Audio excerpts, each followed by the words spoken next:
Hello, everyone. Welcome to our webinar, Gaza Whistleblowers, U.S. Officials Who Resigned in Protest. I'm Chris Oppie, Director of the Ellsberg Initiative for Peace and Democracy at the University of Massachusetts at Amherst. Tonight's event features three extraordinary people who resigned from their government positions in protest of U.S. support for the Israeli war on Gaza. Before we turn to them, let me briefly mention some upcoming events.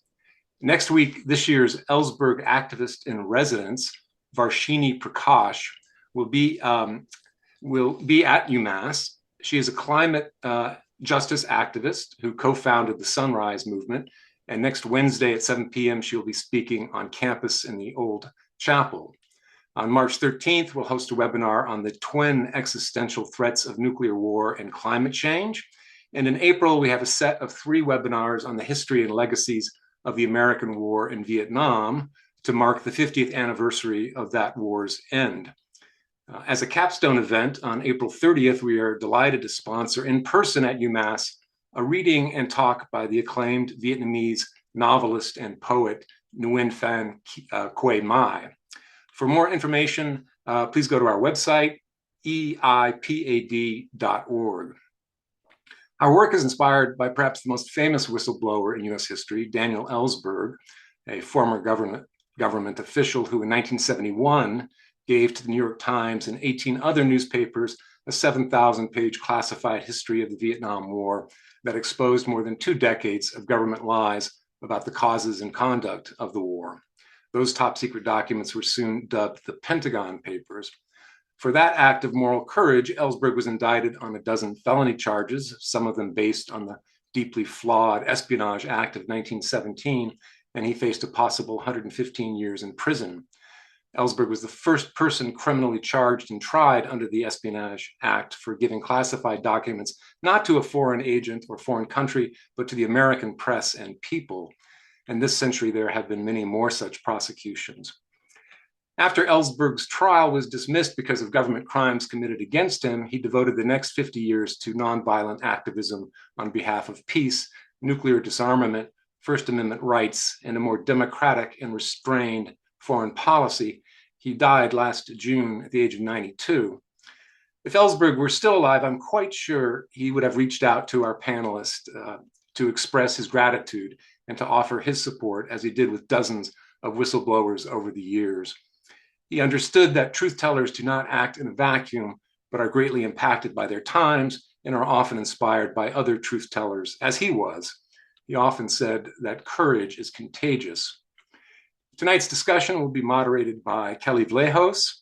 She is a senior advisor at the Quincy Institute for Responsible Statecraft, a think tank founded in 2019 to challenge the decades-long obsession of U.S. foreign policy decision makers with global military dominance and war. Kelley Vlahos is the editorial director of the Institute's online magazine, Responsible Statecraft, where many of her own articles often appear. Previously, she served as executive editor, managing editor, and frequent writer on foreign policy at the American Conservative magazine. She will introduce tonight's panelist. Kelley. Thank you, Christian. Thank you for that introduction, and thank you to the Ellsberg Initiative for putting this talk together and for all the critical work you are doing to advance the spirit and inspiration of the late Daniel Ellsberg, who is a great hero to all of us. I'm especially inspired by the speakers the initiative has assembled here today. Israel's war on Gaza has been a true test to humanitarians and advocates of civil rights and international law, particularly those working in the U.S. government. While the Israelis have said their war is on Hamas and have boasted that they are the most moral military in the world, having spent the last 18 months attempting to keep civilians out of harm, the hellscape seen in photographs, videos, and satellite images tell a very different story. Even President Trump has called Gaza uninhabitable. We have heard all the data. More than 48,000 dead, possibly 60,000 or more when you include the bodies that have not been yet found from underneath the rubble, the sheer lack of food, medicine, supplies for basic necessities, more than 80% of the buildings destroyed, no clean water, open sewage, the criminal gangs that have had the tacit approval of the IDF to terrorize the population, including looting the few aid trucks that do get into the Strip, the tens of thousands of orphaned children, babies freezing to death without nourishment in tents, operations in hospitals without anesthesia or proper sterilization of equipment. The list goes on. The issue that I believe has come up time and again is that U.S. taxpayers have been subsidizing all of this and have had little say in whether it is in our best interest to continue doing so. From our diminished credibility on the world stage to our security in the region overall, the answer seems clear. Washington is playing with fire. Two of our guests here today said enough was enough, and the third was squeezed out of his job for trying to make the points that the U.S. has an obligation through its own laws to refrain from supplying nations weapons of war when they are used to starve and kill civilians.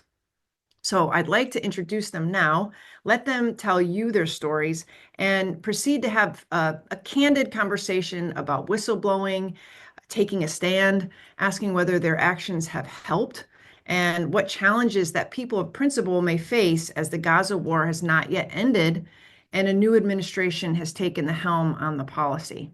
So I will start with Alexander Smith. Smith, who is both a lawyer and public health expert, had worked for USAID for 4 years. He had been selected to speak at the agency's Global Gender Equality Conference, and his paper, Intersectional Gender Lens in Gaza, Ethnicity, Religion, Geography, Legal Status, and Maternal Child Health Outcomes, was pre-accepted for the small USAID conference.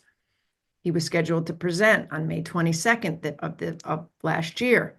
USAID took issue with the slides in his presentation. A slide regarding Israel and its adherence to international law raised hackles, leading to the loss of his position. He was told to resign or face dismissal. Smith was a contractor advising on gender and maternal public health on behalf of the Highbury Defense Group, and we're looking forward to hearing his story tonight. Harrison Mann is a 13-year veteran of the U.S. Army who in June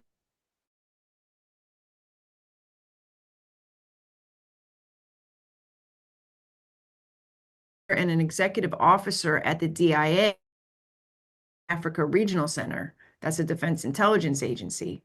Prior to his posting at the DIA, Mann worked at the U.S. Embassy in Tunis and in its Office for Security Cooperation and led an Army Civil Affairs team combating regional smuggling under U.S. Naval Forces Central Command in Bahrain.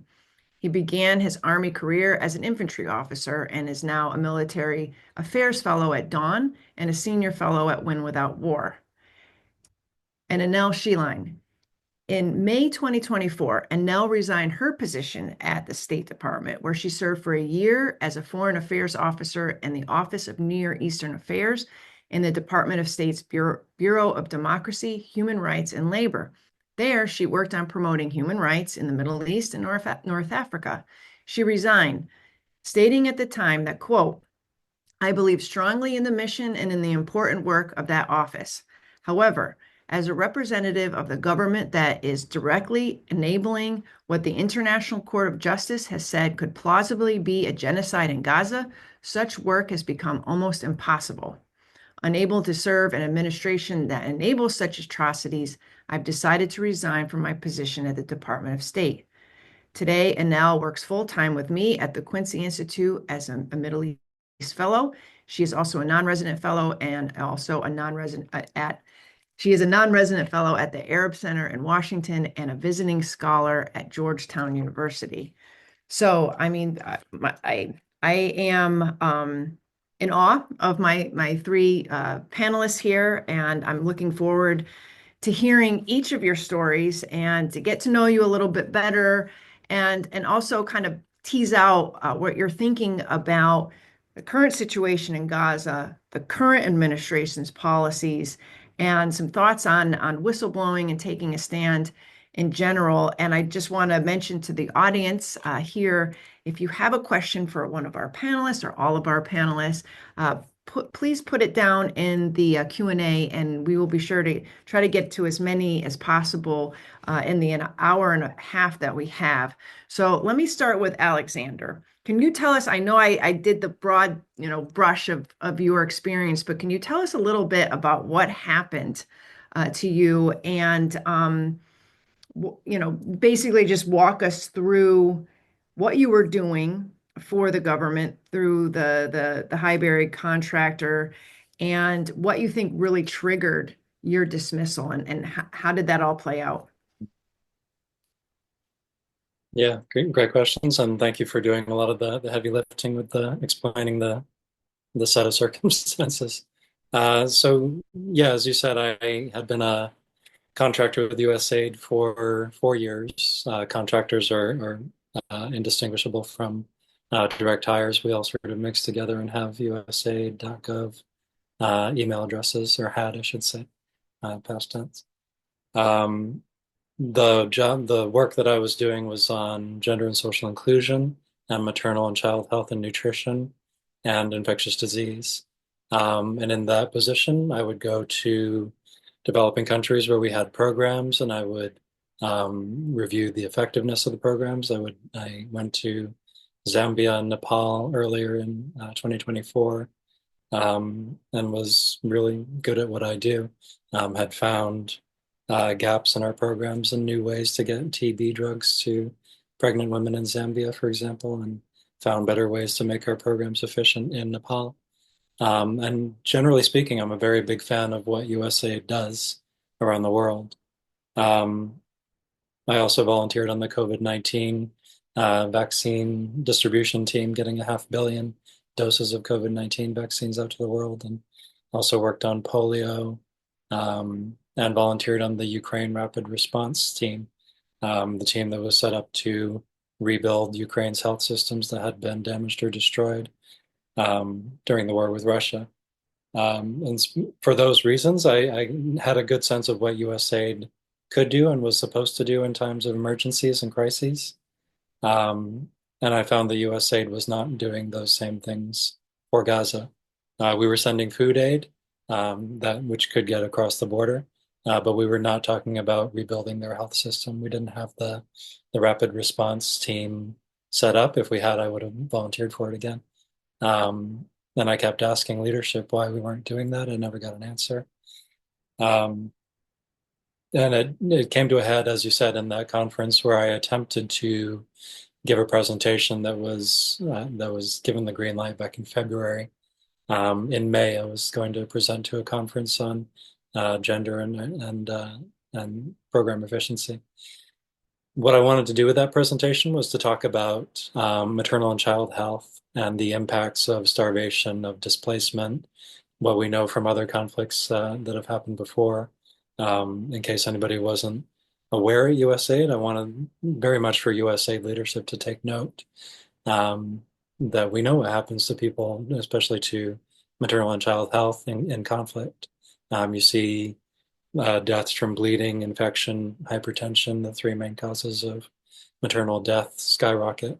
And what Israel was doing, the policies they were implementing, were ensuring that women were more likely to die from those three causes, but also were less likely to get screened for, less likely to get treatment for those same three causes. So what we were looking at was sort of a perfect storm of starvation, infectious disease, very preventable deaths from these basic causes. And it's not mysterious. We know exactly what to expect from these kinds of policies. So naively, I wanted to present on that, thinking that perhaps people in USA just aren't aware of how dangerous and awful the situation is. And then on the day I was going to present, I was told that I would not be presenting the day before I was going to present. They were surprisingly frank with me. They said that Blinken had received reports on the famine, on Israel's creation of the famine, and had decided not to act on that. And so we therefore needed to take that same policy within USAID of not talking about the famine. They also said that because Netanyahu had been indicted by the ICC that very day, that therefore it was a more sensitive issue that I shouldn't talk about. That's why they took objection to the international humanitarian law, international humanitarian law, the law of warfare, and what can and can't be done to health systems.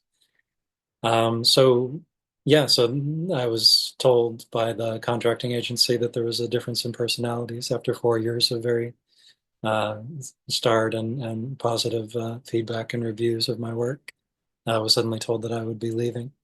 I did talk to some of my managers at USAID. They had no personality differences. They actually wanted me to stay on, reapply for my own job through a different contractor. But at that point, I thought I don't want to do that. And so I wrote my resignation letter, which are free to share if you like, talking about the reasons why I couldn't work for USAID and summed it up as I can't work for an agency where some people are considered people, some emergencies are considered worthy of our response based on the race of the people involved.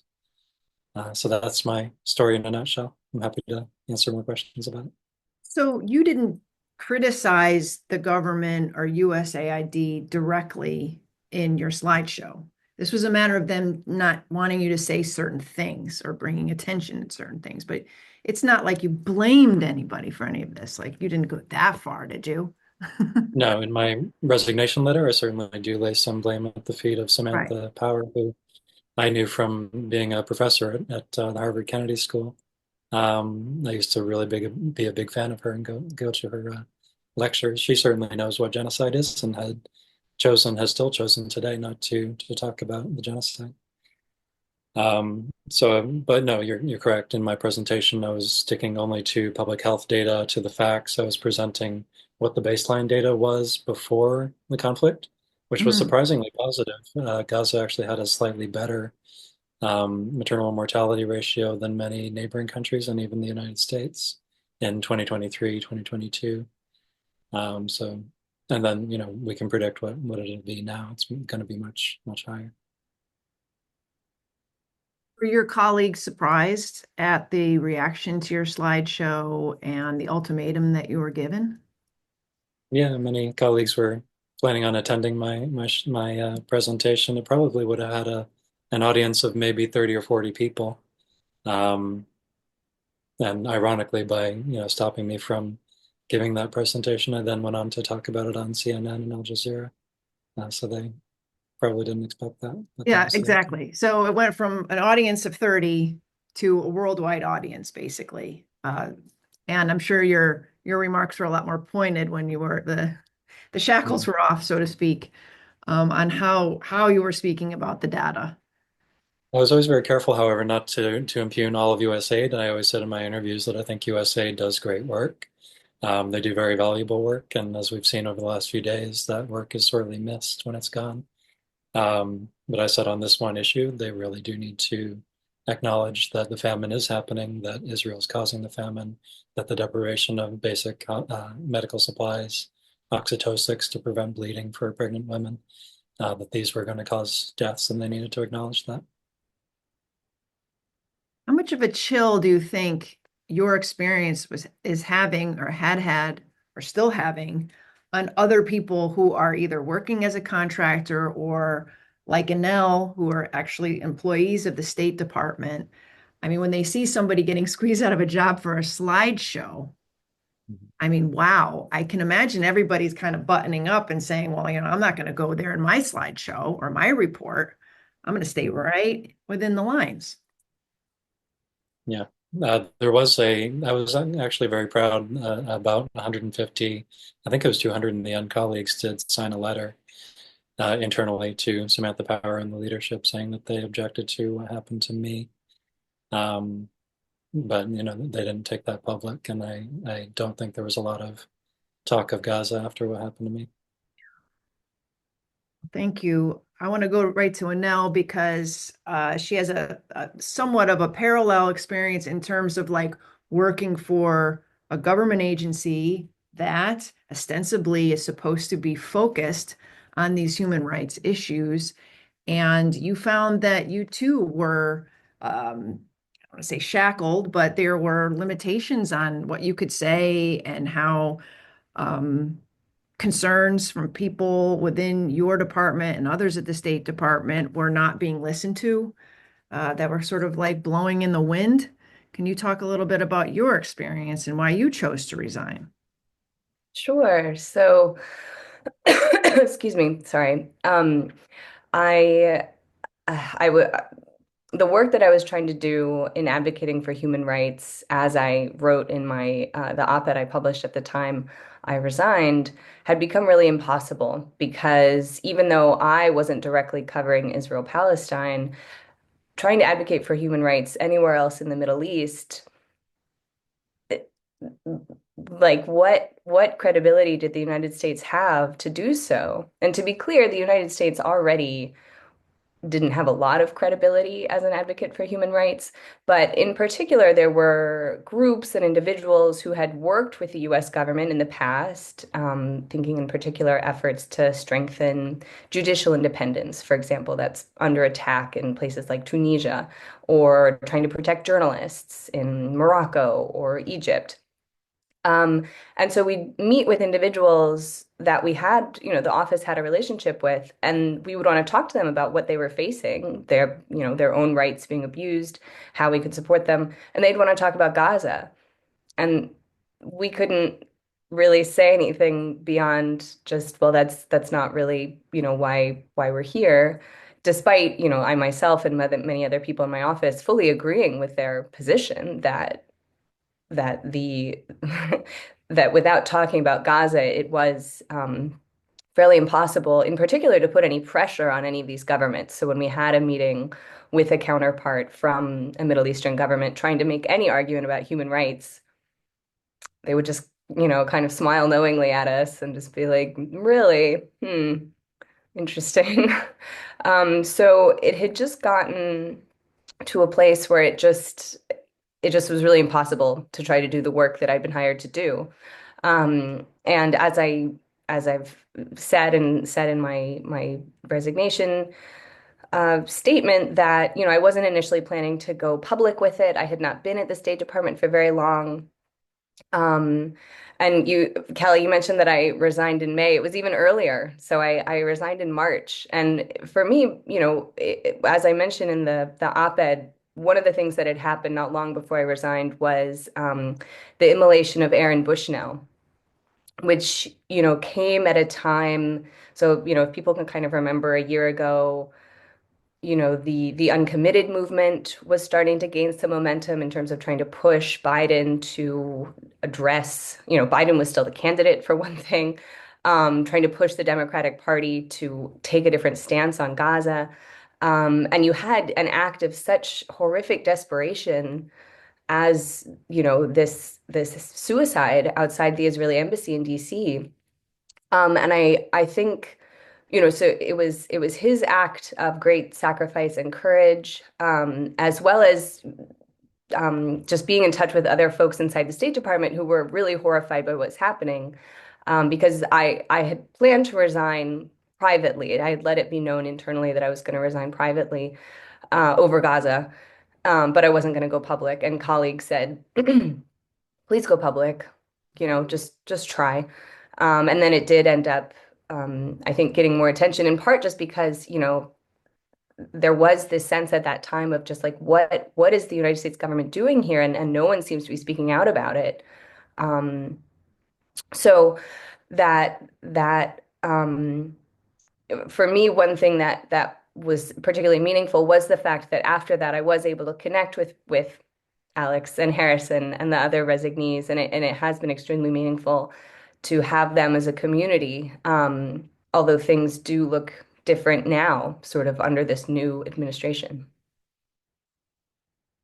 One of the things that just struck me while you were talking was you were, and Alex and Harrison as well, you weren't working for a government that was at war in Gaza. You weren't working for the government that was holding the gun and doing all of these things and dropping the bombs. You were working for a government that was funding, that had a longstanding special relationship with Israel. We give them $4 billion a year to build up their military industrial complex. But did it strike you as odd that there had to be this chill on the speech at the State Department about the human rights violations that were going on when it was happening by another government in another country. It wasn't even, you weren't even set out or expected to protect your own government, which still that would be difficult. And maybe all three of you still would have done what you did. But did it strike you as odd that there was this sort of unspoken edict for another country's behavior?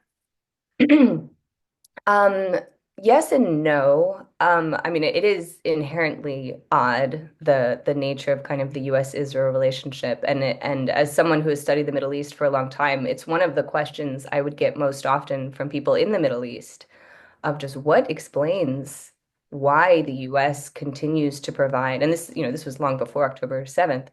Um, and and so seeing, for example, even things like my office at the State Department, which had been involved in trying, for example, to support human rights NGOs in Israel.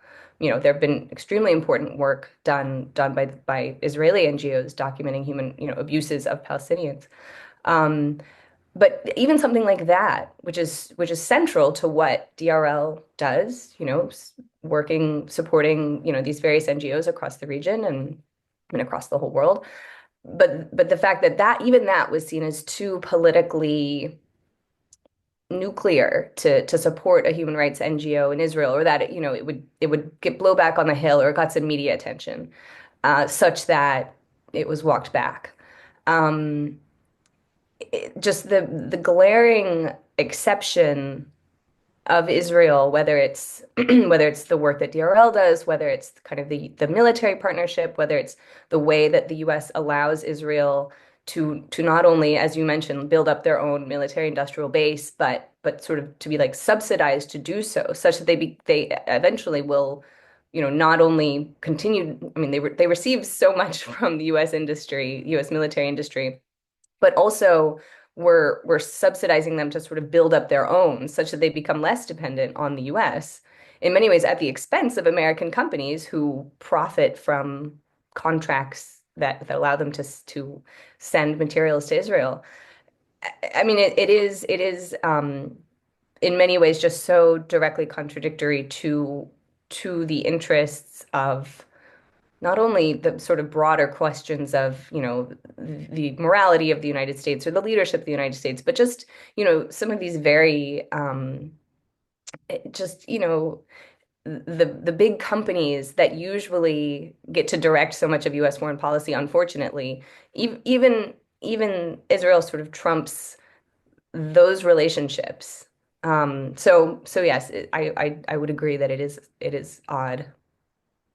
Yeah. And I mean, at a certain level, you wonder, okay, we have this great relationship and we're giving them all this money. We're helping them build this massive industrial base.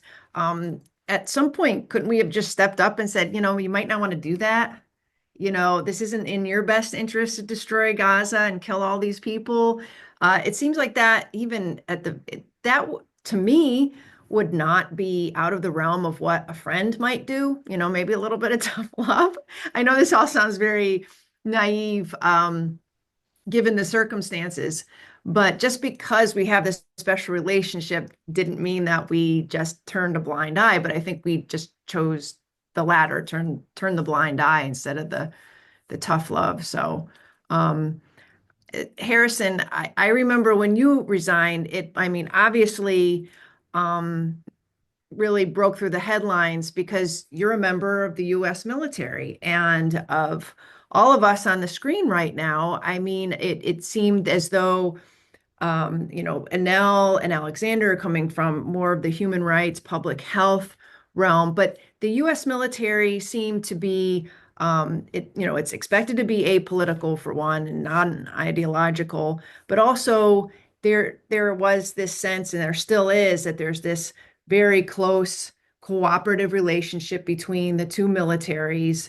And you had military voices like retired General Milley, who was out there actually defending Israeli forces and their killing of civilians, and basically saying, well, the US did it too in World War II, and kind of pursuing this line that the IDF is the most moral military in the world. So I got this sense that the U.S. military is pretty foursquare with Israel, or at least there wasn't any dissent that could be heard. So when you came out, it was a big deal. Can you talk a bit about what your breaking point was? Yeah. And thanks for that question, Kelley, and thanks for having us, Chris, and everybody on the line. I mean, probably like Annelle and Alexander, I was living a lot of really difficult cognitive dissonance for a while, because I was seeing the same stuff that all of y'all did on Twitter or social media of all these really horrific images, and understanding all these innocent people were being killed, and then going back into the office the next day in, I would say, I don't know how many total U.S. agencies were tasked with supporting the Israeli government or the Israeli military, but we were probably in the top 4 or 5 of them. And the primary mission of DIA, per its director after October 7th, was supporting Israel. And I was in the Middle East department of DIA. So that was our primary focus. And after October 7th, my job was basically the assistant to the head of the Middle East department at DIA in SES2. So in our world, a relatively senior guy.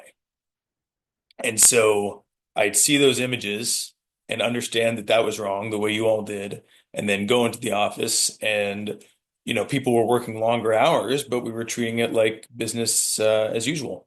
And, just working harder to make sure that we got files or reports or assessments to Israeli counterparts, and that we were working to coordinate the DoD and intel support for the Israeli Ministry of Defense and the IDF and the other IDF subordinate intelligence services. And after October 7th, I think everybody who follows the region, or even who doesn't, we knew exactly what was going to happen. We knew Israel was going to do something terrible to Gaza, and most of us thought it was going to last like 3 or 4 weeks, like it usually does. That's what my colleagues expected, who are more experienced in the region than me. It's kind of what I thought. It's like, well, this is going to be really ugly. They're going to do the same thing that they always do. And, after the first 2 or so weeks, it was clear that this was on a whole different scale. But the real thing that was the difference that, we could all sense from the outside was that there was no voice in the US telling them to stop. And usually when something like this happens, the reason it ends is because eventually the president puts his foot down. It's a bipartisan tradition. And even, Biden did it earlier in 2021. But because of my position, I had more access than normal people to seeing if anybody was even talking about putting their foot down.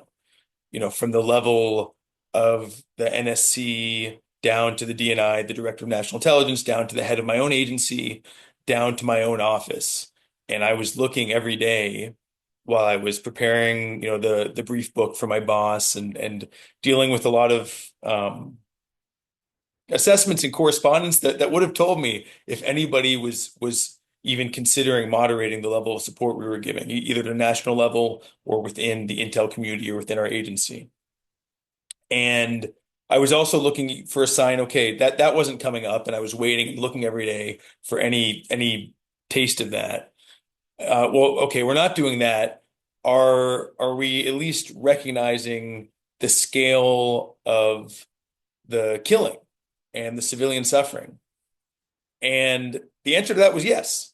The answer to that was yes. I can tell you, the chairman of the Joint Chiefs of Staff got a briefing every day from his intelligence director, who's a 3-star general, who had the updated casualty count, as accurate as anybody could get it. So we had that. So everybody knew what was going on, and nobody was putting into writing what was actually happening, though, which was that Israel was deliberately, or at that time, the most generous estimate we could say, with sort of wanton disregard for civilian life, killing thousands and thousands of innocent people. And so it was really it was surreal. It was surreal going between that and then going back into the real world when I got out of the skiff, the secret facility where we worked and went home and seeing the other side of what was happening. And so after a few weeks of that, I'd seen enough to know that nothing was going to change, and I had confidence in that because I'd seen the initial discussions many echelons above me about concerns that we might be facilitating war crimes by sharing intel with Israeli counterparts. So people had those concerns. Now, with interviews and articles we've seen, I think it's pretty safe to say that the DNI herself had those concerns. And the resolution to those was guidance that basically, if your Israeli counterpart tells you they're not going to use it for gross violations of human rights, they're not. Case closed. And that we'll take their assurance. And that's the same standard that for a long time we held for arms transfers and for other parts of the relationship. So when I saw that, I knew that things were not going to improve, at least not in the short run. And I knew, I already knew what I was contributing to. I was just hoping it was going to end and that I wouldn't have to do anything about it, to be honest. But I kind of gave up on that. And so, not to join Annelle in correcting dates here, I did get out of the Army in June, but it takes 6 months to do it if you're moving at breakneck speed. That's the beauty of military bureaucracy. And so I put in my paperwork in November. I didn't tell anybody the real reason I was leaving, because I was afraid, and I was afraid of both professional repercussions, but mostly social repercussions, I guess, and being a pariah and being cast out by the people I worked with who I really liked and respected otherwise. And I waited and waited to see if there was going to be a good reason for me to retract my resignation paperwork. And of course, it never came. And we got one horrific event after another that showed us that no matter what happened, we weren't going to change course on this policy. And as I was finally getting out, it didn't really occur to me to tell anybody about it or to be public like I was. And I want to touch on something Annelle said about Aaron Bushnell. That happened, I think, on a weekend. And I came back into the office the next day, and we'd have big flat screens playing the news, playing CNN or NBC or whatever. And that news story was playing on the screen in our office, where our main job collectively was assisting the Israeli military. And like nobody talked about it. You feel crazy. So, a succession of events happened, including the start of student protests in the spring, the Rafah red line that was broken, the report from the State Department, the NSM-20 that basically said, yeah, Israel might be doing war crimes, but we're not going to stop sending them weapons. That I felt like if I had any tools left at my disposal, I needed to use them, because that's how hopeless the situation was. And so that led me to speak out. I have to ask you, and maybe this is more of a clarification. Is the U.S. military helping Israel target on the ground in Gaza? And is that common knowledge? I would say barely. So we, our various intelligence services were tried to help them identify tunnels and underground facilities, and tried to help them identify where hostages were and where senior Hamas leadership was. By the way, that was under the theory that if we helped them find the hostages and helped them kill Sinwar and all the senior leaders, that would bring the war to an end. Yeah. So on that strategic level, yes, kind of. I don't think any of that help was super useful. And when the Israelis bombed things in Gaza, they did it generally without needing our help. I'm asking you this because it does seem to be a big mystery of how much integration there has been between U.S. military and Israel since October 7th. Can you shed Oh, any more I light? would say we should not call that a mystery. So just to indicate how little of a mystery that is, I think by this last summer we sent the CENTCOM commander, which that's the general in charge of all of our forces in the Middle East, to sit in Israel at their Pentagon equivalent or at one of their operations centers to help them plan the retaliation strikes on Iran. So that was very public. Oh, yeah. I would like to be clear that that's certainly indicative of the level of close communication between the militaries and between the intelligence services, which of course predates October 7th, but was prioritized and expanded after October 7th. That doesn't mean that there are U.S. personnel telling the Israelis what to bomb in Gaza, but there's extensive intelligence sharing. And there are a lot of other countries in the region where Israel does not have as much intelligence collection, right? That they also are interested in bombing or attacking. So, it's not just Gaza. I know at the beginning that we were told that a number of, I don't know if they were special forces or some sort of personnel were actually headed to Israel to help find the hostages, and then everybody stopped talking about it. So I never got a sense of how many U.S. troops or special forces or what have you were actually on the ground there. But do we have personnel on the ground there? So there was never anybody in Gaza, and the best I can tell, and this is through friends who are journalists, is that there were maybe some Navy SEALs who went to Israel to support in headquarters and lied and said Yeah. that they were in Gaza. But we did send a lot of people to operational headquarters. There was, of course, the whole pier Mhm. debacle, which I would say effectively brought U.S. troops to Gaza, or they were standing on a pier that touched Gaza. And then, of course, we have still 100 plus air defense soldiers who are in southern Israel, manning a strategic air defense battery. So after you resigned, I really am curious about the reaction that you got from your fellow service members to your resignation, because I know it must have been tough for Annelle, and we talked a little bit about this offline.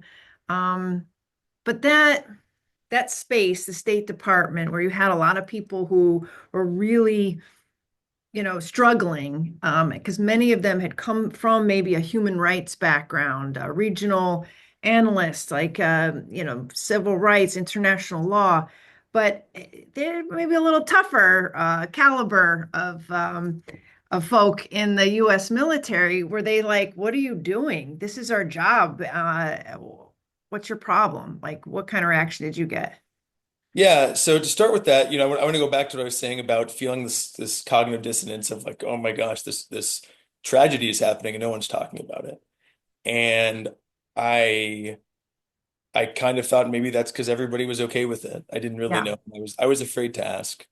And once, I published my resignation letter, or I sent it around the office first, and then about a month later, I put it public. And a lot of people got back to me with really supportive responses. And a lot of these were civilians. I worked in an agency that was mostly civilians, but it wasn't only civilians. And I, I felt a little embarrassed that I hadn't trusted some of these people before because I thought they were good people or good despite the job we were doing. To me, they were people I trusted. I had other Army officers, folks I hadn't seen in years, reach out. I think it was there's a little bit of self-selection there. The haters probably they didn't for the most part bother to get in touch with me. But I can tell you there's people I know from the intel world and from uniformed armed services who were quite supportive. And yeah, hearing it from people I knew from the Army meant a lot. I mean, meant more. No offense to my BIA friends, but that was something I was super scared about. And like one of the reasons I stayed quiet at work is I was really afraid of what especially some of the colonels and other senior folks who I respect and looked up to would do. Wow. Well, I have a ton more questions, but I'm also trying to be mindful of the time and any Q&A that comes in. Annelle, you mentioned that you have gotten together with your fellow resignees. Is that how you term it? It's like resignees, right? Which sounds really awesome because you're creating a support for each other, but that you can actually focus some of this positive energy. Can you talk a little bit about that group and kind of where you are now in terms of the evolution from, hi, I just resigned and I'm fresh off this and a Biden administration to, where you go from here and how you're harnessing some of that energy together. Yeah, so it's like I said, things do feel a little different now, and happy to get into that as well in terms of, USAID doesn't exist anymore and people are losing their jobs right and left. And um, so while it has been really great to have the support of Harrison and Alex and others in the group, I do think things feel somewhat different now, and I do expect that there will be more whistleblowers and people calling out ways that this administration is breaking the law, just as the Biden administration was. But it won't be only about U.S. policy towards Gaza. It's a whole range of things. Um, there there had been I just wanted to address a question that had come up about the notion of the odd relationship with Israel. My understanding of the to explain the nature of the relationship is the strength of the Israel lobby, is the power of and this is something that Kelley, our colleague Eli, has written about and will be writing more about, is sort of the shift within the American Jewish community, to which the Israel lobby used to be more closely tied. And then in the aftermath of Citizens United and the ability of very wealthy individuals and actors to influence politics so much more, that we've seen an Israel lobby that is no longer really tied to sort of the grassroots of the American Jewish community, many of whom were strong advocates of civil rights, many of whom have expressed discomfort, especially young people, discomfort with what Israel is doing, has been doing, but that the Israel lobby no longer is so beholden to that broader community and instead really tied to the interests of people like very wealthy donors like Miriam Adelson, for example, or just other extremely wealthy individuals who have such a grip not only on U.S.-Israel policy, but things like the military-industrial complex or just so many other aspects of what drives our city here of Washington, D.C. So just to get to that answer, I do think that domestic politics and lobbying is really one of the core explanations for the nature of the U.S. of what we were terming this sort of odd U.S.-Israel relationship. So Harrison and Annelle, I know Annelle, you work with me. Harrison, you're with Dawn and Win Without War. Alex, what are your prospects? So you get squeezed out of this job, and now all of the funding for probably the contracts that you would normally be working for seems to have dried up too. Can you talk a little bit about what your personal and professional next steps are? Because it sounds like you have a lot of institutional experience, and we would love to have you out in the field, but is there any place that'll have you right now? Or is there still jobs for the stuff that you do? It's a good question. I was kind of hoping you wouldn't ask that because it's a bit embarrassing how, yeah, there's not a lot going right now. I'm doing some research here and there with Cambridge and with a few other groups. But yeah, I'm not yet able to get into a high-paid UN job. I think, UN is somewhat immune from the kinds of issues that would bar me from working in the U.S. again. And that suits me because I don't really have any desire to live in the U.S. in the near term. Yeah. One thing I'm considering is doing a PhD, even though I already have 3 postgraduate degrees, because it would be something to do, and it's something I'm passionate about. Yeah. So I submitted a research proposal to Oxford a few months ago to research crimes of deprivation under international law. Asking the question, can countries like Israel, are they more likely to get away with genocide if it's done through infectious disease, through starvation, through deprivation, and not through bombs and bullets? As we know from other conflicts, you can kill 4 times or higher with non-kinetic strikes, things like starvation. So that's what I'd like to dedicate my time to. So let's take, if we can, the Trump moment out of the equation. And this is kind of a tough question. And I want to ask each of you, do you feel like what you did had any impact whatsoever on the policies? And I will just stay with the Biden administration because that's where you made your stand.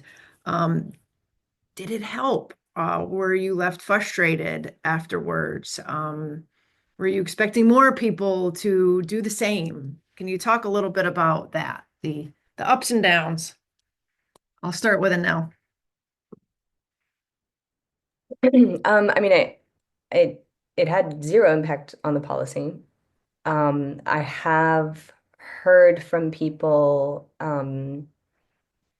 people similar to kind of what Harrison was talking about of, hearing from people who I respected or people who I hadn't heard from in years who reached out to say thank you. Certainly there was some online hatred, but really less than I was expecting. I really thought that I was going to have to deal with like a deluge of, online harassment. And instead, I really had a lot of people express their appreciation. Um, so, I mean, I have had people tell me it made a difference to the extent that people in the region, even people in Gaza, knowing that someone at the State Department had resigned. I mean, our colleague, our friend, Josh Paul was the first person to resign publicly, and he did so within weeks of October 7th. And I just commend his courage for doing that at a moment when I think, public opinion in the United States was really so much against that. Whereas by the time I resigned, I think there was again this sense of just desperation of what were we doing here? Um, that was kind of manifested by Aaron Bushnell. So I don't think it had any impact on the policy. But I hope that maybe in the long run, it will have an impact on how all of this is remembered, Yeah. inshallah. Harrison? Yeah. And I will first say, we fought a campaign and we were on the losing side. It doesn't mean we're on the wrong side. And I Exactly. incredibly will always be proud of what side of this we've been on and continue to be on. And um, yeah, whether it changed the policy is an interesting question. Maybe not the 3 of us or the dozen of us. For better or worse, it's undeniable that the large movement of Americans who opposed what we're doing in Gaza, which we played our tiny role in, did change the policy. Um, it had a big role in determining who the president was, A great point. and I I remain extremely skeptical about where the current ceasefire deal, which we can say in quotations, given the violations from day one, where that deal is going to lead. But Donald Trump did not decide that he even he thought at least it needed to look like he was making a peace deal in Gaza. That didn't come out of nowhere. Right. That came from domestic political pressure. This does not mean that I support his plans right now. It doesn't mean I have a lot of confidence in them. Um, but we were part of a change. I don't know what the future of American politics is going to look like, but our viewpoint is one that's never going to be ignored again. And I I'm proud of that. And it's also just a very small consolation to know we were right. Yeah. And I'll say I, at least, and maybe the group collectively, has been a little bit quieter in some of our public activism since the election. But it was because we were desperately hoping that, Biden and the Harris campaign would change tack on this issue so that they could win.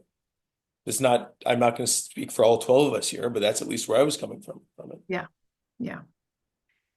Alex, you were squeezed out of your job. You could have just kind of, like you said, you could have reapplied, to another position for another contractor. But you chose to go out and talk about it on the media, which brought a lot more attention to the cause that you were trying to highlight in your report and in your slideshow. Do you think that made any difference by, taking this to a national audience?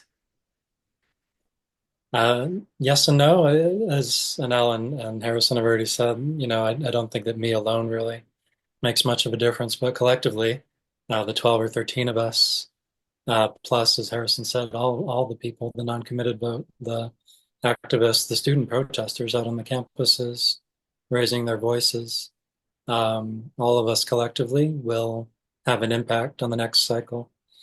I'd like to think that the next Democratic presidential candidate will hopefully understand that they can't support genocide and get elected, that's a deal breaker for most people. And you see that in the polling. 77% of Democrats who oppose arms shipments to Israel, and that's an old poll. I'm sure it's much higher than that now. And then the IMEU poll that came out just recently about the people who voted for Biden and then not for Harris, the number one reason was the genocide in Gaza, even higher than the economy and the inflation problems. So I would hope that, all of us collectively can have an impact, and maybe, who knows, someday maybe the 12 of us will be involved in informing Jamal Bowman's presidential campaign on how to talk about Gaza and healthcare and human rights and defense. I don't really want to get into personalities, but I am going to, because offline we started to talk a little bit about Samantha Power. And as you know, she made her name as a journalist, covering war in Bosnia. She wrote a book about the problem from hell, about Rwanda, and the entire book was, we need to take this on board, what happened in Rwanda, make sure it never happens again. We should have intervened earlier and prevented that genocide. And then fast forward to 2024, and as Annelle had pointed out in her resignation letter, the International Criminal Court has said that there's plausible evidence that a genocide is happening in Israel. And now Samantha Power is the leader of USAID and a very powerful member of the Biden administration, has a seat on the National Security Council. I don't know who wants to speak first on this, but I mean, if Samantha Power was unable to stand up for what was right here, given her background, and all of her credibility that she had stored up on this issue, like, what's going on here? I mean, could anybody have stood up? I mean, if not her. And what do you think that says, I guess, for the credibility of all of our other leaders who stand up and talk about human rights and international law and genocide and preventing? I mean, this seems to have been quite a turning point moment in terms of the faith and the trust that we've had in leadership. Anybody want to jump in on that one? I'll just really quickly. So I want to correct that Samantha Power isn't the head anymore. She was a political appointee, so her last day was right. the day before Trump's inauguration. Yeah. But I liked to give her the benefit of the doubt that she thought that she was doing work to protect USAID's budget by not talking about the genocide. because she certainly knows that it's a genocide. That was the best case scenario, but the fact that she still hasn't said anything now Good leads point. me to think that she's simply a careerist who decided it was not in her best interest to talk about the genocide. But yeah, it's been a really revealing era. I've certainly had my eyes open. I used to think that Joe Biden was a good man, essentially, and Kamala Harris and a lot of the Democrats who have completely capitulated and decided that their power, or perhaps they really believe that Israel is defending itself still. But I think most of them just understand that going against Israel is not in their personal interest and have decided to take the coward's path.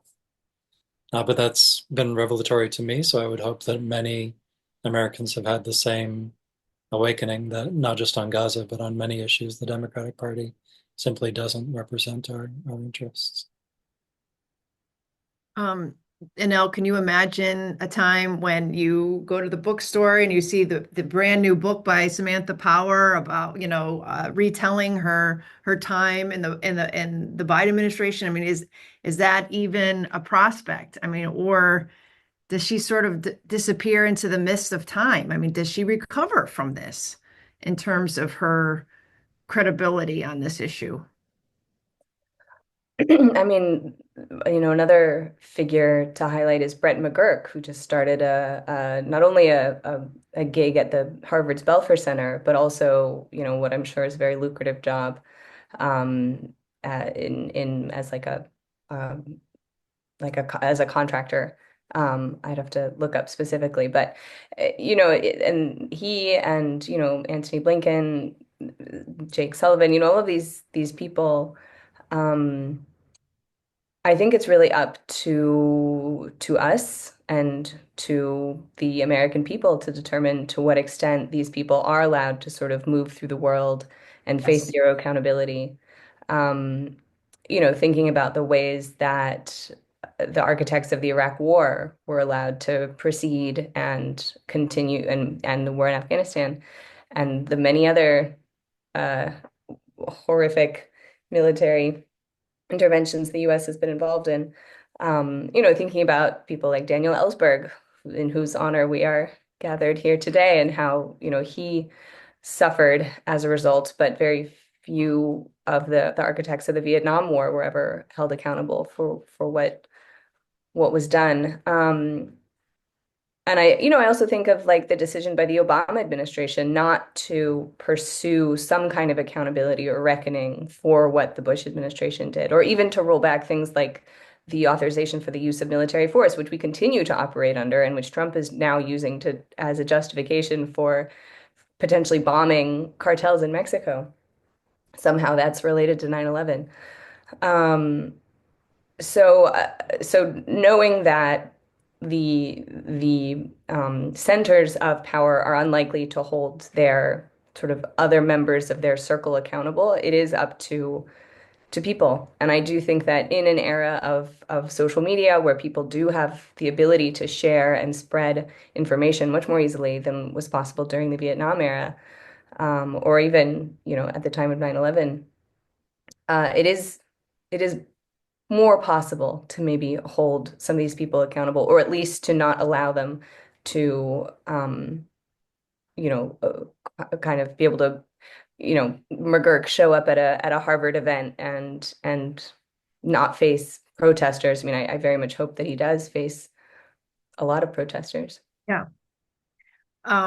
Harrison, I'm just thinking, ahead, having been in DC for a long time, and I share the frustration with Annelle that a lot of these architects of our 20 years of war are running around and still sitting in front of a camera and getting accolades and invited to all sorts of panels and writing books. Do you think it might be different in this case now? Okay, Iraq war failure, Afghanistan failure, but this short period of the Gaza conflict, nothing was resolved before these people were all tossed out after the election. So they can't even go back and say, well, we kept our head down. We voiced our concerns privately with the Netanyahu government because, we were able to achieve A, B, or C. They didn't achieve anything. It was the Trump administration that came in and got the ceasefire agreement. So do you think that will they be able to rehabilitate themselves, or are we really going to see a situation where they won't be able to? We will hold them accountable. And the fact that they didn't achieve anything by being so silent and by being so quietly complicit in the tragedy that we've seen unfold, that it's going to sort of, I don't know, prevent them from moving ahead without checks. I morally, I don't think these people deserve peace for the rest of their lives. And I even the past year, I always hoped I'd run into them in DC somewhere so I could yell at them. It hasn't happened yet. I maybe need to go to the diplomat more often. But I mean, like Annelle said, right? McGurk, and for those who don't know, he was basically the number 3 man for the Biden's Gaza administration. Already at Harvard Kennedy School, and I'm just going to put this. I did my grad degree at the place that's hosting Brett McGurk, and while I was there, we had 96-year-old Henry Kissinger call in on Zoom to one of my classes. Yeah. Is this time going to be different? I honestly think it is. I was quite young during the invasion of Iraq. I didn't have, we didn't have TikTok. The students on here are going to think that I'm ancient. There was not YouTube back then. We were probably bombing Baghdad in ways that are comparable to what Israel's done to Gaza. There was no footage of that. There was no way for a normal person, even a normal concerned person who opposed the war to have an idea, a visceral idea of kind of the level of carnage that was happening from that war. That's different now. Everybody who's interested, even people who aren't interested, are deeply affected by this. I think also maybe different from Iraq is the there was not even really a strong case from this administration that any of this was a good idea, which at least not, I don't want to say give them credit. The Bush administration tried very hard to make a case that invading Iraq was a good idea, and there were a lot of supposedly reasonable people who were quite excited about that prospect in 2002, 2003. And I don't think that was replicated this time at all. And that even, the position that this was even a good idea, I don't know if it was the minority, but you even in a media that was quite sympathetic to Israel, you didn't see, I'd say that level of support. So I think, yeah, clearly they're going to get hired. I think they know they need to keep their heads down in a way that perhaps some of the architects of the Iraq War did not feel they needed to. Yeah. So let me ask you, what's next? I'd love to hear what each of you would hope to be doing in the next chapter, whether it's writing, advocating. I know what Nell does because I work with her. But where do you see that you can be of assistance now that you're out there? You've gotten followings. People are listening to what you have to say.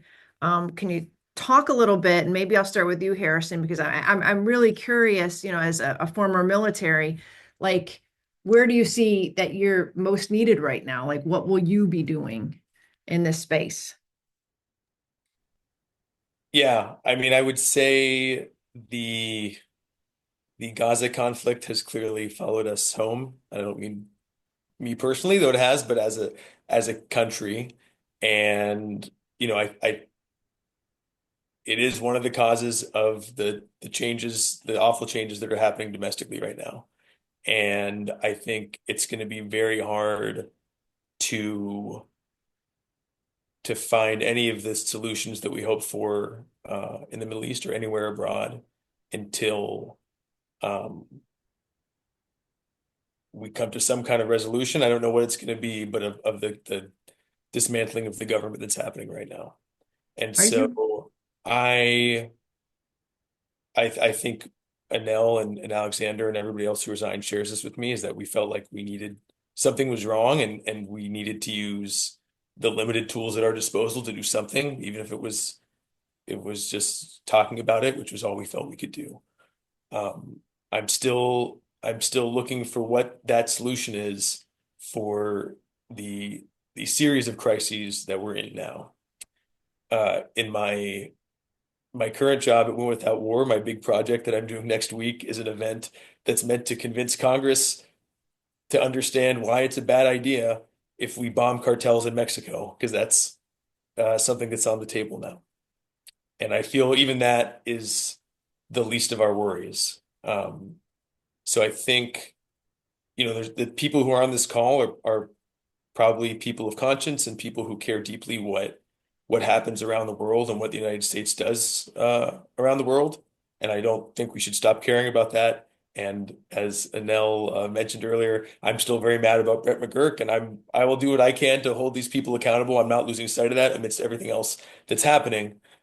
But I think, I personally am going to have to look closer to home and about what I can do in my community if the other levers of power that are meant to protect me are not working.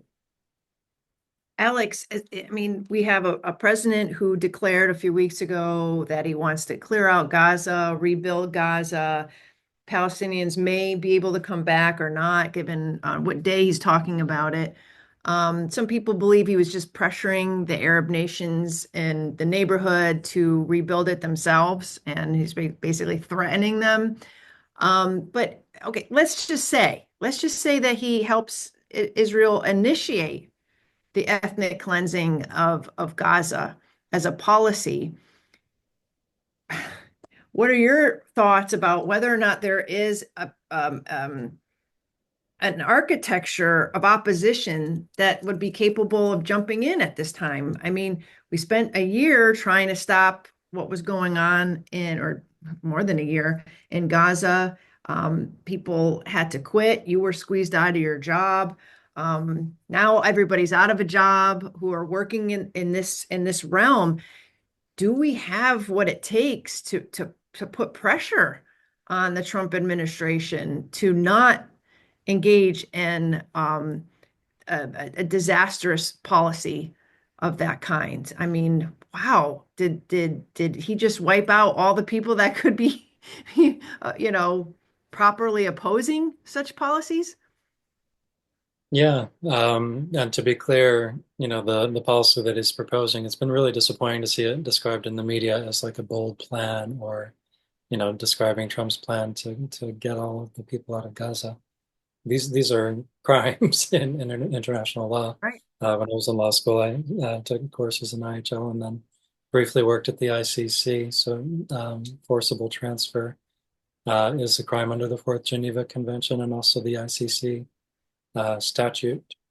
I have a slightly more optimistic point of view, and it's probably because of my geography. I'm not in the US, and so I don't think of the US as the alpha and omega, the be all and end all of everything. And we have seen slow moving but positive signs from Europe, in the sense that when the ICJ in July of last year, not the genocide case, but the occupation case, said that Israel's occupation is illegal, that it needs to be dismantled, reparations need to be paid, and that any third country has a duty to not support the occupation in any way. That was a very bold decision from the ICJ, and when it came up at the General Assembly, a surprising number of countries voted for it. Australia, for the first time, that's never recognized Palestinian statehood before, voted for that resolution. Every EU country except for Czechia and Hungary either voted for it or abstained from it, including Germany, which was quite remarkable. They abstained. So we are seeing some steps towards real pressure, not from the US, but from other countries that could have an impact. I mean, if the EU changes if they end their trade with Israel, that's a third of Israel's economy. So that could actually force an end to not just the genocide in Gaza, but the occupation as well. Maybe I'm being a bit naive and optimistic, but I also take some consolation from the fact that, from the first bill in the US Congress to isolate South Africa during apartheid, it took something like 14, 15 years for that to actually take effect. So, if you think of Bernie Sanders' bill to stop funding Israel as a similar thing, we might be in for a very long and frustrating journey, but I think eventually things will turn, and based on the politics of young people today, I think it's inevitable that it will eventually turn in favor of justice. Annelle, what do you think about the international response, and particularly the UN? In my mind, I felt like very, I don't know, just a bit disappointed. I realized that all the levers are there to try to enforce international law, but without the buy-in from the United States. And with Israel just saying, well, we're not a party to this and we're not doing anything wrong, so just shove it. I mean, how do you feel today about the powers of the United Nations, the international community, in creating some sort of like norms, shared norms, and enforcing them when we have what we have going on in Gaza and nobody seems to be able to do anything about it? I know there's some hope, like Alex had said, that at some point those pressures will come to bear, but in terms of the immediacy, the UN passed two major resolutions, and there's been no change. Yeah. And this speaks to something a lot of people have been asking in the Q&A, and one of which I tried to answer. I mean, essentially, the UN is functioning as it was designed to do, which is to prevent World War III. So it's supposed to make sure that a major power is not going to turn to war in order to pursue its objectives.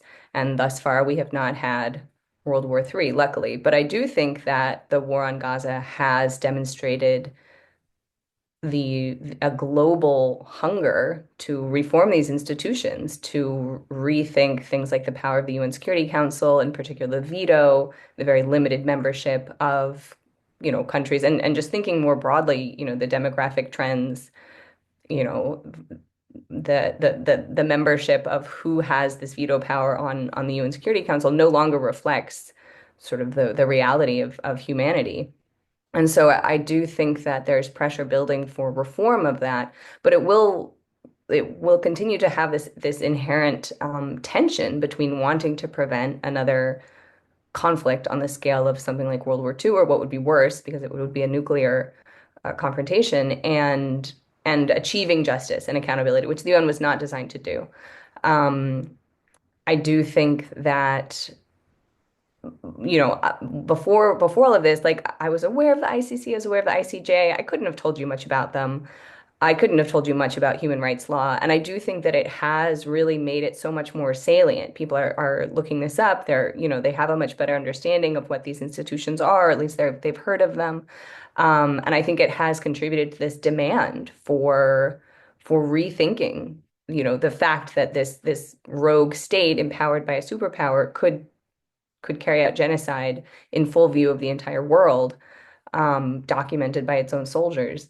So, certainly don't think that would happen under this administration, but I do think that, whether the US wants to lead on that process, or whether the US will be sort of dragged kicking and screaming, or if we'll end up in such a bifurcated system where you do have countries like China, Russia, other countries that decide they don't actually want to be part of any sort of global system anymore, and you have, Europe and maybe the US and other, maybe Israel, continuing to sort of play by these other rules. I mean, my hope is moving forward that there would continue to be some kind of international governance structure that all countries would view as sufficiently legitimate that they would want to be part of it.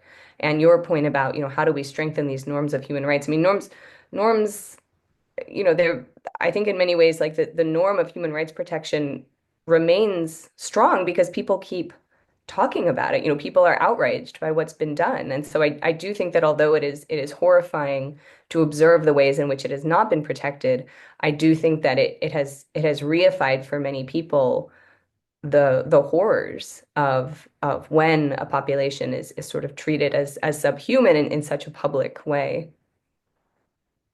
Yeah, I guess the other fear is that other countries or other nations will not feel inhibited of just doing whatever they want because they look at Israel and the United States and others and say, well, there really wasn't any accountability, like the UN couldn't actually enforce these laws. And you could have an era where, it's everybody's, it's to each his own, so to speak, and they follow the rules when they want and they break them when it's convenient to them. So it's very difficult, and I think that's where a lot of the disappointment with our government comes in, because we had always held ourselves up to a standard that we were the indispensable nation, the beacon of light, whatever cliche you want to throw in there. But it seemed, that was the one thing that had sort of united Americans in thinking that, particularly after World War II, that we were a force for good. And then in creating the United Nations, we're able to sort of like build this community of like-minded countries. And when we saw the weakest and the meekest being exploited, and civilians succumbing, in times in wars and being victimized, that there would be somebody stand up for them, and that's clearly not happening in this case because of this special relationship and our Well, choosing to. I would jump in just to say, I mean, the United States has committed atrocities. You think about Vietnam, Oh yeah, Cambodia, absolutely. Laos, We've kept up the Nicaragua. facade though for as long as we possibly could, and I personally think that what's happened in the last 2.5 years is just blown it all through and blown it out of the water for good. Like I feel like we have maintained the fiction for as long as we possibly could, and now it's just like there's just no going back. I don't think. I don't think anybody believes. How, and I'm a big critic of the mainstream media. How do each of you feel the media, the major media, and its coverage of Gaza and the war crimes, the atrocities, the starvation, everything has contributed to the inaccountability of Israel on this front? Like, what role did they play in allowing the U.S. government to turn a blind eye, and for as long as it did? And I realize the election sort of what was a check, but it certainly wasn't the media. Do you think? I mean, I think they were allowed this to prolong. Harrison? Okay, Alex looked like he wanted to say something. Yeah, I mean, it's a very important question, and I want to preface this by saying that from the start, there have been journalists who've been trying to do the right thing, and I Yeah. know some of them in the same kind of fight that Alex was having at USAID, they were having inside their newsrooms to try and get the headline on the article they wrote changed from, you know, uh, five 14-year-old Gazan women die mysteriously to Israeli airstrike kills 4 children, That being said, the editors, the people running these papers, yeah, overwhelmingly um, misled and kind of obfuscated the extent of the war, the causes of the war, the level of devastation. It was very frustrating to see. And I think it matters very much because the people who depend on the New York Times or like the Atlantic or something or some of these publications for their news are sometimes important people, the sort of people who can influence their representatives or influence some of our elected leaders. And yeah, I mean, I will see if Annelle or Alex, if you have friends who are in the journalism business, but people have been quite explicit to me about them having to fight to spit out an article that bears a semblance to the actual sequence of events that happened when the Israeli military killed a lot of civilians. And I will just mention one, yeah. So it's had a very it was very complicit collectively, unfortunately, in what's happened. Alex, were you going to say something and I cut you off? No, I was just reflecting on the question. I've never seen anything like what we're seeing today in terms of just complete irresponsibility on the part of mainstream media and sources that I used to trust, like BBC and Oh, yeah. NPR used to be my bastions for truth. But yeah, to see them dropping the ball, dehumanizing Palestinians, parroting IDF talking points without any critical thought whatsoever. The human shields thing, for example, I mean, we've been hearing this excuse from Israel for decades. Human Rights Watch did a very good report in 2006 on the claim of human shields in Lebanon and found that there was zero evidence for that. So if a journalist ever heard that term and decided to interrogate it, they might find that it's a lie today as well. But that those claims are never interrogated. They just say it's true, or they say Israel says this and Palestinians say this.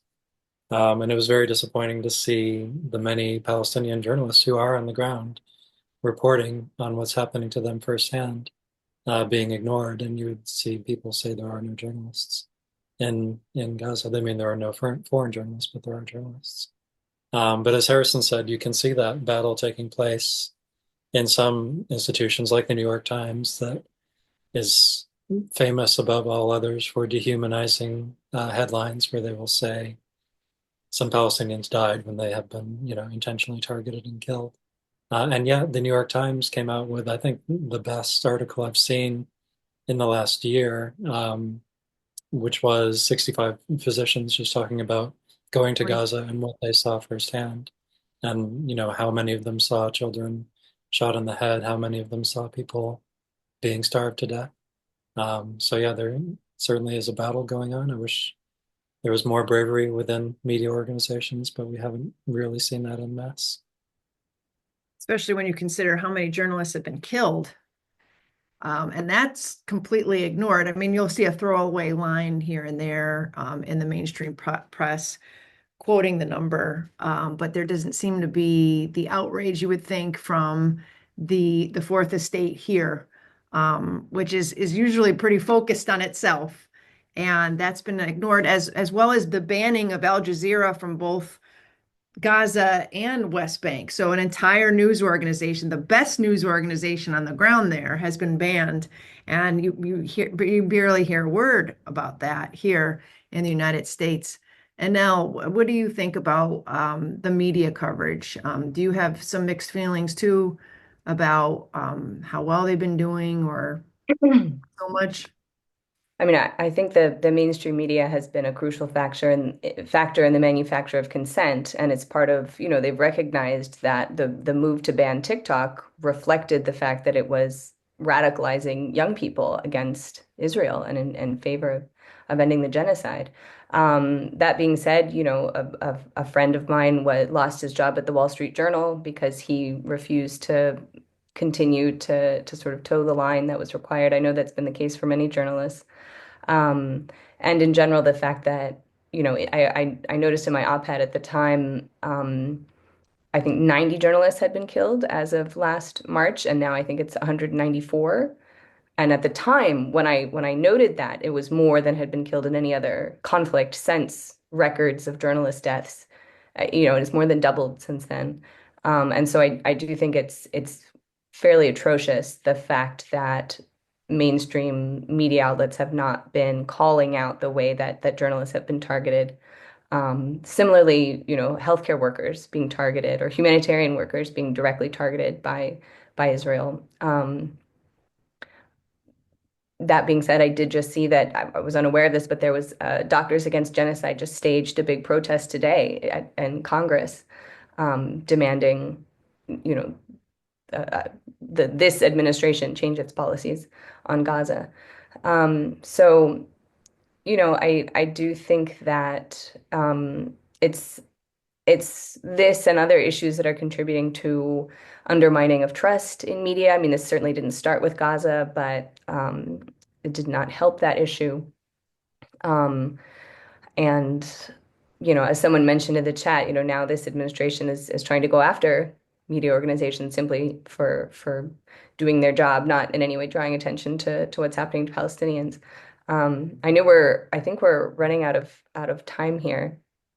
But I appreciate all the questions that people have been asking, and I've been trying to get to some of them. Well, I know there was a question about how we can magnify the voices of the resignees. I think that's fairly important because I know this is an ongoing conversation. And are there places, I mean, I know Harrison, you're on X, Annelle, you're on X, you have a great following. Where can people follow you, you know, and then amplify your work if you're publishing? You know when you're going to be on a media hit or whatever.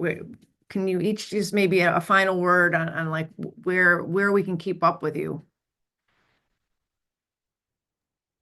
I'm rapidly looking up what my Twitter handle is for somebody who asked that. Harrison_J_man. Yes, one of you has the opportunity to become my 342nd follower. So that's Let's get him 304,000 tonight. So not tech savvy, and I never joined Twitter, I'm happy to say. But I am on Instagram. I just put my handle in the chat. It's Alex in Wonderland 123. Excellent. And Annelle? Yeah, also saying people have saying they've activated or they've deactivated their X accounts. I'm not yet on Blue Sky, but you know you can also follow my work just at the Quincy Institute. You know, in particular, so this is not something that Harrison and Alex and I are directly involved in, but our colleagues, Josh and Tarek, have launched an organization called A New Policy to try to push for a new approach to Israel that is grounded in actual U.S. interests and not in simply pursuing the interests of Netanyahu. So certainly look up their work. They're doing really, really exciting stuff. And yeah, appreciate the work that all of you are doing, hopefully in your own communities, to talk to people, to talk about these issues. You know, sharing on social media is part of how this issue got so much more attention than it had initially. So, you know, your social media shares might feel small, but they do have an impact. You know, I feel bad because I saw a couple questions that I hadn't seen before. And one of them seems there's a couple that kind of get to the same theme. And maybe if I can be indulged and just have one extra minute here, like on a lightning round. But how do you know when to stay and fight and when it's time to resign? That's a great question. Like some people are like, well, why didn't you just stay and try to, you know, try to change things from within? I want to ask Annelle that question. I know you've thought about it. So someone asked this about the dissent cables, you know, so I co-authored a dissent cable. I signed two others. There's not a lot of transparency. So if I'd been aware of more, I would have been happy to sign all the cables. But I mean, Blinken himself acknowledged that he's received dozens of cables about Gaza, which is, to my knowledge, more than about any other issue in such a short time frame. So there are certainly channels for internal dissent, at least at state. But, you know, having been involved in those efforts after about 6 months, it was just clear that nothing was changing. So, you know, I think personally it seemed that the only way to try to effectuate any kind of change was to renounce the policy publicly. Harrison? Yeah, I'm glad you brought up that question because I saw it in the chat and I think about that a lot too. I mean, I think you have to be honest with yourself. Are you implementing the policy that you disagree with or not? And if you might be in a position where you're genuinely putting sand in the gears or pushing against it. But you know, other friends or colleagues I confronted always kind of gave this answer. It's like, well, if I leave, somebody worse is going to be in my job. And I was like, but you're in your job right now and you're still doing the Israel support. So I think when you've made a good faith effort, or if a good faith effort is even possible. I kind of did less than Alex. I was totally hopeless that I could even do anything. And um, if you're waiting for that moment to come where somebody tells you to stop, somebody else tells you to stop, it's not going to happen. Yeah, that's a good point. And I like the analogy with the sand in the gears. So if you're not able and you're not putting sand in the gears, like what are you doing then? But enabling whatever's happening. Well, I guess I'll leave it on that, and I'll leave it at a note from the anonymous attendee who said that Daniel Ellsberg partly caused the end of the Vietnam War. All three of you have played a role in the eventual end of the Israel-Hamas war. Thank you. And I thank you very much for all of your candid responses tonight and for being who you are. And I hope to see your faces again at some point and to work with all of you. I know I work with Annelle and I see her lovely face every day. So, but hey, too. Yeah.